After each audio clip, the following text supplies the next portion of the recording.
അങ്ങ് ഞങ്ങളോട് കുട്ടികളെക്കുറിച്ച് സംസാരിക്കുമെന്ന് അദ്ദേഹം ഒഴിഞ്ഞു. നിങ്ങളിലൂടെയാണ് കുട്ടികൾ വരുന്നതെങ്കിലും അവർ നിങ്ങളുടേതല്ല.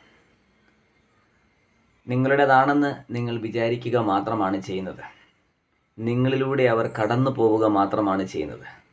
അതുകൊണ്ട് തന്നെ നിങ്ങളുടെ ചിന്തകൾ ഒരു കാരണവശാലും അവർക്ക് കൊടുക്കരുത്. മറ്റൊരു ചിന്ത അവരെ തൊടാൻ അനുവദിക്കുകയും ചെയ്യരുത്. ജന്മനാൽ തന്നെ അവർക്ക് ലക്ഷ്യബോധമുണ്ട്. എങ്ങോട്ട് പോകണമെന്നറിയാം. അതിനെ നിരീക്ഷിക്കുക. അതിനെ മുന്നിലേക്ക് കൊണ്ടുപോകുവാൻ അവരെ സഹായിക്കുന്ന ഒരു സ്നേഹഭാജനം മാത്രമായി മാറുക നിങ്ങൾ. അതിൽ ആനന്ദിക്കുക. അതിനെ കൂടുതൽ സഹായിക്കുക. വളരാൻ അനുവദിക്കുക. ഒരു പുൽനാമ്പ് സൂര്യനെ കാണുമ്പോൾ